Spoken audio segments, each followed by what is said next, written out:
Hello বন্ধুরা, আজকে আমি তোমাদের সঙ্গে বিয়েবাড়ির রিসেপশনে কেমন সেজেছিলাম সেটাই শেয়ার করব। তো মুখটাকে ফেস ওয়াশ দিয়ে প্রথমে ক্লিন করে নিয়েছি, তারপর প্লামের রোজ ওয়াটার আমি মুখে স্প্রে করে নিলাম। এবারে রোজ ওয়াটারটাকে একদম ড্রাই করে নেব যাতে স্কিনের মধ্যে অ্যাবসর্ব হয়ে যায়। নেক্সট আমি লাগাবো ময়েশ্চারাইজার। শীতকালের রাত, তাই ময়েশ্চারাইজার তো লাগাতেই হবে, আর আমার স্কিন যেহেতু একটু ড্রাই সেজন্য প্লামের এই ডিপ ময়েশ্চারাইজারটা আমি মুখে খুব ভালোভাবে মেখে নিচ্ছি। মুখের সাথে সাথে কিন্তু গলাতেও লাগিয়ে নিতে হবে। ময়েশ্চারাইজারটা খুব ভালোভাবে মেখে নেওয়ার পরে আমি এবারে সুইস বিউটির রিয়েল মেকআপ বেস, এটা অ্যাজ এ প্রাইমার এবং অ্যাজ এ স্ট্রোক ক্রিম হিসাবেও কিন্তু ভীষণ ভালো, রিজনেবল প্রাইসের মধ্যে আমি স্কিনের হাইয়েস্ট পয়েন্টগুলোতে স্ট্রোক ক্রিমটা লাগিয়ে নিচ্ছি। এটা কিন্তু প্রাইমারের কাজ করে, আলাদা করে কিন্তু এটাতে আর প্রাইমার লাগানোর দরকার নেই। খুব সুন্দর একটা ডিউই গ্লোই একটা ফিনিশ দেয়।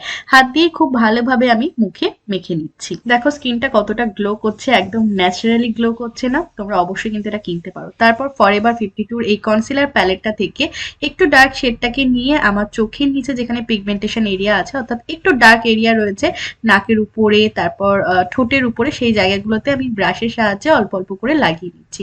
লাইক চোখের উপরে, কপালে খুবই অল্প পরিমাণে কিন্তু এটা লাগিয়ে নিচ্ছি যাতে পিগমেন্টেশন এরিয়াগুলো একটু হাইড হয়। তারপর একটা ভেজা বিউটি ব্লেন্ডার দিয়ে খুব ভালোভাবে আমি ড্যাব ড্যাব করে ব্লেন্ড করছি। ঘষে ঘষে ব্লেন্ড করলে কিন্তু প্রোডাক্ট উঠে যাবে, তাই ড্যাব ড্যাব করে কিন্তু হাতের সময় নিয়ে একটু ব্লেন্ড করতে হবে।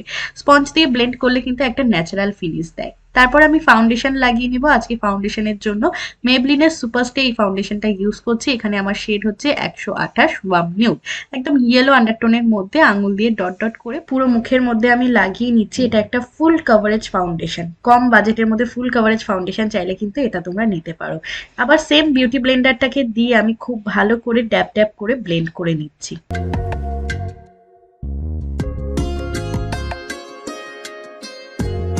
ফাউন্ডেশনটাকে খুব ভালোভাবে ব্লেন্ড করে নিলাম। এবারে ফরএভার 52 সেম এই প্যালেটটা থেকে কন্ট্যুর শেড নিয়ে নিয়েছি। এবার ব্রাশের সাহায্যে কন্ট্যুর করে নিচ্ছি গালে। কানের উপরি পজিশন থেকে কিন্তু আইবল অবধি কিন্তু কন্ট্যুরটা করতে হবে দুই ধারে। তারপর নাকেও করে নিচ্ছি, তাহলে নাকটা কিন্তু অনেকটা চিকন লাগবে। তারপর জ লাইনে, তাহলে কিন্তু ডবল চিনটা অনেকটা হাইড হয়ে যাবে। দেখতেই পাচ্ছ আমি ব্রাশ দিয়ে লাগিয়ে নিচ্ছি। তারপর ফোরহেডেও লাগিয়ে নিচ্ছি। এবারে স্পঞ্জের সাহায্যে আমি আপার মোশনে কিন্তু কন্ট্যুরটাকে ব্লেন্ড করছি। দেখতেই পাচ্ছ নাকটাকেও ব্লেন্ড করে নিলাম, নাকের কন্ট্যুরটাকে। তারপর এই দিকের গালের কন্ট্যুরটাকেও কিন্তু ব্লেন্ড করে নিলাম। তারপর জ লাইনে যখন আমি ব্লেন্ড করব তখন কিন্তু লোয়ার মোশনে হবে। ব্লেন্ডিং এর প্রসেসটাই কিন্তু এরকমই হয়, গালে করলে তখন আপার মোশন, জ লাইনে করলে তখন লোয়ার মোশন। ক্রিম কন্ট্যুরের পর ক্রিম ব্লাশ লাগিয়ে নেব। আইবিএ কসমেটিক্স এর একটা সুন্দর পিচি পিঙ্ক শেডটাকে আমি ব্লাশ হিসাবে লাগিয়ে নিচ্ছি আমার দুটো গালে এবং অল্প করে নাকে এবং চিনে। এবারে আবারও সেম বিউটি ব্লেন্ডারটাকে দিয়ে আমি ড্যাবিং মোশনে কিন্তু ব্লেন্ড করব। খুব ন্যাচারাল লাগে তাহলে ফিনিশটা। একটু সময় হাতে নিয়ে করবে, তাহলে দেখবে তোমাদের ব্লেন্ডিং প্রসেসটা খুব সুন্দর হবে। সব ক্রিম প্রোডাক্টগুলোকে এবারে সেট করার জন্য আমি ব্লু হেভেনের একটা লুজ পাউডার নিয়ে নিয়েছি। পাফে করে নিয়ে প্রথমে আমি আন্ডার আই এরিয়াতে দিয়ে দিচ্ছি, কারণ চোখের নিচেই কিন্তু ক্রিজ পড়ার সম্ভাবনা বেশি বেশি থাকে। তারপরে নাকের উপরে দিয়ে দিলাম, ঠোঁটের উপরে, নিচে, কপালে, সব জায়গায় পাফে যতটুকু পাউডার ছিল আমি খুব ভালো করে সারা মুখে আমি লাগিয়ে নিলাম। তারপর একটা ব্রাশ নিয়ে এক্সেস যে পাউডারটা রয়েছে চোখের নিচে, নাকে, পুরোটাকে আমি ডাস্ট অফ করে গলায় টলায় সব জায়গায় একটু লাগিয়ে নিলাম। ফেসেস ক্যানাডার এই ফেস প্যালেটটা থেকে পাউডার কন্ট্যুর শেডটাকে নিয়ে আমি আবারও একটু কন্ট্যুর করে নেব। ক্রিম কন্ট্যুরের উপর পাউডার কন্ট্যুর করলে কি হয়, জিনিসটা অনেকটা প্রমিনেন্ট হয়। সেম ভাবে যেই জায়গাগুলোতে আমি কন্ট্যুর করেছিলাম নাকে, চিনে, সব জায়গায়, সেম ভাবে আমি ব্লাশটাও লাগিয়ে নিচ্ছি। সেম প্যালেট থেকে পিঙ্ক শেডটাকে নিয়ে খুব হালকা হাতে ব্রাশে করে ব্লাশটাকে লাগিয়ে নিলাম। তারপর হাইলাইটার লাগাবো। হাইলাইটারের জন্য সুইস বিউটির একটা শিমার ব্রিক হাইলাইটার একটা ফ্যান ব্রাশের সাহায্যে লাগিয়ে নিচ্ছি নাকে। দেখো কি সুন্দর গ্লো। তারপর আমি গালে লাগিয়ে নিচ্ছি। বিয়ে বাড়ি একটু তো গ্লো করতেই হবে, সেজন্য হাইলাইটারটা একটু বেশি বেশি করে আমি লাগাচ্ছি। অনেক কম বাজেটের মধ্যে কিন্তু এই হাইলাইটারটা তোমরা পেয়ে যাবে। ফুল ফেস মেকআপটাকে এবারে লক করার জন্য আমি প্যাকের মাইক্রো ফিনিশ এই সেটিং স্প্রেটা আমি স্প্রে করে নিলাম। একটু দূর থেকেই কিন্তু স্প্রে করতে হবে, খুব ভালো করে অ্যাবসর্ব হয়ে গেল। এবারে আইব্রো করে নেব। তো আমি একটা স্পুলি দিয়ে আইব্রোটাকে একটু কম করে নিচ্ছি। তারপর আজকে আইশ্যাডো প্যালেট থেকে কিন্তু আমি আইব্রোটা করব। একদম ডার্ক একটা ব্রাউন শেড নিয়ে কিন্তু আমি আইব্রোটা ড্র করছি একটা অ্যাঙ্গুলার ব্রাশের সাহায্যে। আজকে কোনো আইব্রো কিট, কোনো আইব্রো জেল না, নর্মালি আইশ্যাডো থেকেই আমি করে নিচ্ছি।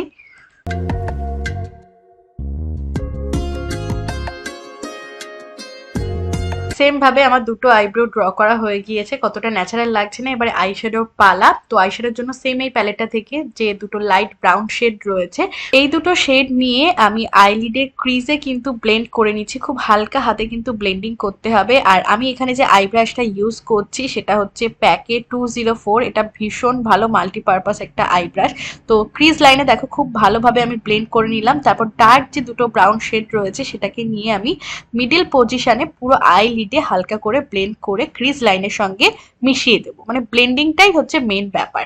তারপর সেম শেড দুটোকে নিয়ে আমি লোয়ার লিডে কিন্তু লাগিয়ে নিচ্ছি। এটাতে খুব সুন্দর একটা শ্যাডো এফেক্ট ক্রিয়েট হয়। আই শ্যাডো লাগানো হয়ে গিয়েছে। এবার সেম প্যালেট থেকে একটা শিমার শেড নিয়ে নিয়েছি, গোল্ডেন শিমার শেড নিয়ে আইব্রোর নিচে আমি একটু লাগিয়ে নিচ্ছি আইব্রোর বোনটাকে একটু হাইলাইট করার জন্য। তারপর ইনার কর্নারেও একটু হাইলাইট করে নিচ্ছি। হয়ে গেল আই মেকআপ।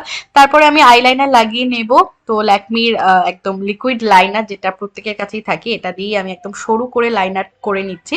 আজকে কোনো উইং লাইনার হবে না, একদম সরুভাবে লাইনারটা টেনে নিচ্ছি। এবারে আমি মিস ক্লেয়ারের একটা সিলভার লাইনার দিয়ে ব্ল্যাক লাইনারের উপরে একটা লাইন টেনে নেব। তার কারণ যেহেতু আমার শাড়িটা ব্ল্যাক এবং সিলভার বর্ডার রয়েছে এবং ব্লাউজটাও সিলভার, তো সেই কারণেই আমি এটা করছি। এটা করলে পরে আই মেকআপটাও কিন্তু অনেকটা হাইলাইট হয়।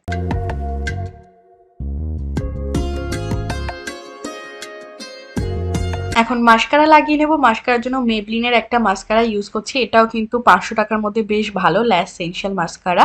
আমি চোখের উপরের পলকে এবং নিচের পলকে আমি লাগিয়ে নিলাম। তারপর আইল্যাশ লাগিয়ে নিচ্ছি। আইল্যাশ কিন্তু মাস্ট, বিয়ে বাড়ি মানেই আইল্যাশ লাগাতে হবে। আর আইল্যাশ লাগালে কিন্তু লুকটাই চেঞ্জ হয়ে যায়, মানে চোখের লুকটাই কিন্তু একদম চেঞ্জ হয়ে যায়। সেম ভাবে আমি দুটো চোখে আইল্যাশ লাগিয়ে নিলাম। দেখলে কতটা চেঞ্জ লাগছে না। আর এবারে লিপস্টিক লাগিয়ে নেব। প্রথমে একটা লিপ লাইনার দিয়ে, সুইস বিউটির একটা লিপ লাইনার, খুব সুন্দর একটা মারুনি শেড রয়েছে, এটা দিয়ে আমি আউটার লাইনটা ড্র করব লিপের, এবং পুরো লিপটাকেই কিন্তু এই পেন্সিলটা দিয়ে ফিল করে নেব। খুব সুন্দর কালারটা, মানে আমার আউটফিটের সঙ্গে এরকম নিউডিশ মারুন কালারটা কিন্তু খুব ভালোই যাচ্ছে।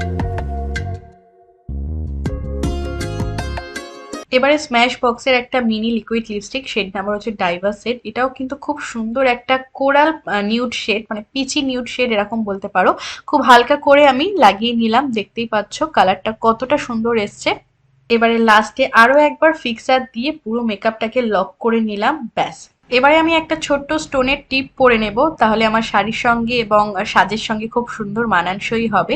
এবং একটা সুন্দর স্টোনের চোকার হার পরে নেব। এই দেখো পরে নিলাম। আজকে সবকিছুই কিন্তু একটু সিলভারের ছোঁয়া রয়েছে, দেখতেই পাচ্ছ। বিয়ে বাড়ি যাওয়ার জন্য আমার সাজুগুজু কিন্তু একদম কমপ্লিট হয়ে গিয়েছে। সুন্দর এই স্টোনের চোকার, তার সাথে স্টোনের কিন্তু একটা ব্রেসলেট এরকম পরে নিয়েছি। কানের দুলটাও কিন্তু ম্যাচিং করে। আর শাড়িটা তো ব্ল্যাক শাড়ি, পুজোর সময় আমার বাবা দিয়েছিল এটা, তার সঙ্গে ম্যাচিং করে ব্লাউজ। ব্যাস, কেমন লাগলো আজকের সাজটা অবশ্যই জানিও। ভালো লাগলে লাইক করে দিও, শেয়ার করে দিও, কমেন্ট করে জানিও, এবং আমার ফেসবুক পেজ এবং ইউটিউব চ্যানেলটাকে সাবস্ক্রাইব করে দিও। Tata, bye bye.